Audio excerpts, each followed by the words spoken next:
I'm so honored and delighted to have the man who has dominated the Amazon.com bestseller list. #1. For how long has it been #1? It's now been #1 for 4 days, I think, 4 or 5 days. Reasons to Vote for Democrats, which I think debuted on this show. I'm honored to say, and it's a completely empty book because it's Reasons to Vote for Democrats. And I think I have to pause here for a moment to say, on the show, we have repeatedly given you a couple of Nobel Prizes, the Oscar and the Pulitzer. But it's now, this time, it is my honor to present to you directly from our show to you the Troll of the Year Award. Can we have a picture of this, please? Oh my gosh. I don't know what to say.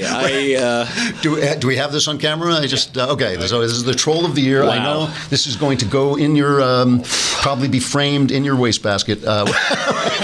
You win a couple Oscars, you win a Nobel. That's all nice. I know, but the trolley. It's all been leading to this. It's all been leading to this. So let me. I actually want to be semi-serious here, as serious as you and I are capable of being. What has this been like? This is undoubtedly the biggest troll since Trump went after Obama's birth certificate. If I trolled any harder, I would be the president right now. That is true.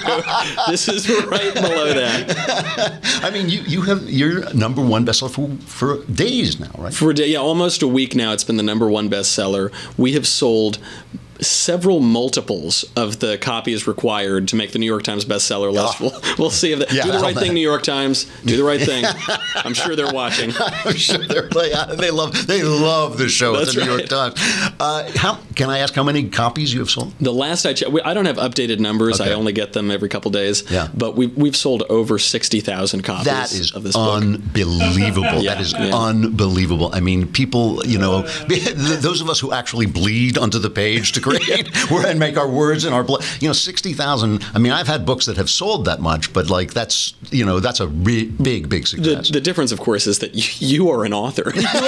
You are a writer. But I mean, it's got to be. I mean, I'm thrilled for you. So it's got to be a thrill that you're in all these. You're in the BBC cover here. I mean, Her Majesty the Queen may have heard of my fake book, which tickles me to no end. There are reasons to vote for Democrats in my heist.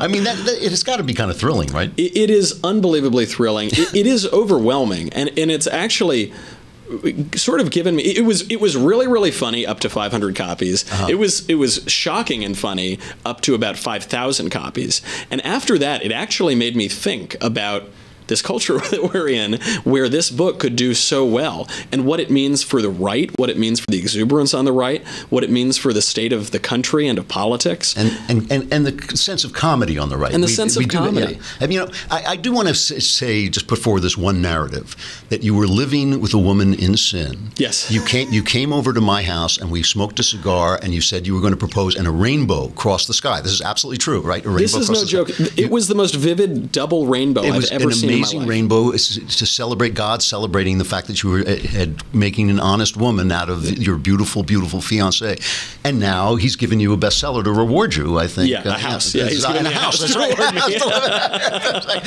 So God works in very, very mysterious ways. I always like to think, Drew. In the old days, back when everyone believed in God, he would sort of whisper in your ear. He'd say, "Drew," and now we're such dolts in the set. He's like, "Michael, you idiot! What are you doing? Come on." The still small voice isn't working anymore. So, we actually, on the right, I mean, we complain about the culture all the time, and Hollywood and the movies and all this stuff, but we kind of dominate the internet, don't we? We do. We are, someone asked why this is doing so well, and there are like 5 or 6 Democrat copycats out there, and they've sold about half of a copy combined, I think. And Amazon dropped it for a while, didn't they? Amazon dropped. This was unbelievable. I won't make any accusations. I'll just tell you how things happened very briefly. I flew into Florida for a wedding. I went to the Fox studio in Fort Lauderdale to go on Fox and Friends and talk about this crazy experience. My book was #1 on Amazon. By the time I was off of Fox and Friends, it was unavailable on Amazon. Wow. Now, I called the publisher, which is owned by Amazon, and Amazon. I couldn't get a straight answer. They're telling me they'll check back, they'll see, it's really hard. About an hour later, while I was still on the phone, I said that this is an outrage. I threatened to go to the press about it because it seemed like it was politically motivated. I hung up the phone. Minutes later, it was back on the website. Wow. So Make of that what you will. This is like they're copying you and they're censoring you. So pretending to be Republicans and censoring people is what Democrats do, right? That's right. That is. But why is it? Why are we so good? I mean, I have to admit, I get disgruntled with conservatives about the culture because they don't seem to care, and I'm not going to the movies. Which means that a conservative movie maker can't make a dime because that audience isn't there. But why are we so good at this? I think it's because we've been shut out of all of the mainstream media outlets. Okay. We've been totally shut out from TV, the mainstream news media. Talk radio, I suppose we still have. So all of this talent, all of this really creative talent, and all of these really smart people can go online and express their creativity and their intelligence. And the way that you can tell this is, first of all the Democrat copycats don't get the joke. They actually are using the book to mock conservative in a sort of mean and attacking way. That isn't the point of the book. That isn't why it's funny. But look at the reviews. There are like 1,500 reviews on Amazon of our book, and they're so clever. I mean, They're just really reading the reviews alone, they're too. so funny. Yeah. And just none of that exists. It's actually our guys going to their fake books and just writing things like sad, the left always flatters itself that we're not. I always say conservatives aren't funny because leftists have no sense of humor about themselves. That's why they're not funny. But the fact is, it's like when they used to not allow blacks to be managers of baseball teams, and then they did allow them, but there were no black managers of baseball teams, and everybody said, well, people actually said this on air. Well, blacks just don't have that capacity. They don't have that. And you lock the door on people for 100 years, and then you suddenly pull the door open and nobody's standing there. Yeah. Well, because they haven't been prepared for that moment when you actually stopped keeping them out. And we really have been blacklisted, or at least gray-listed from the creative arts, and so that it's a good reason. We're just there, and there's also a great thing I think about this book, which is that it allows conservatives, I think, generally tend to be funnier. I know this is you wouldn't know it if you watched Comedy Central because conservatives aren't allowed within 200 feet of the building. Yeah, but they're not funny either. But they're not funny. Yeah, I mean, by the way, this book is trouncing Trevor Noah's book. I mean, it is trouncing his book. It feels so good. Yeah. But what I really like about it is that the whole use of this book is to go and you buy like 10 copies and you give it to your lefty aunt and your Democrat friend and you're giving it to them, and it's a little poke. There's nothing mean about it. You're saying there's no reason to vote for Democrats, but you're not saying they're evil people or terrible people or something. Yeah. And I think this is something that President Trump has shown us, that having a good sense of humor is a tremendously powerful political tool, and it's sorely lacking in the culture today. No question. And let me ask you this though. Shapiro has made these, I think, fairly cogent arguments about the moral hazard of this. That if we live in a world that's all trolling, that's post-truth, I think he's seeing something real. I mean, sometimes you can worry too much about things that might come down the pike, but he is seeing something real. There is something disturbing even to me. I mean, I think he did a great job, and I really am delighted by the whole thing. But there's something disturbing seeing a blank book at the top of the bestseller list.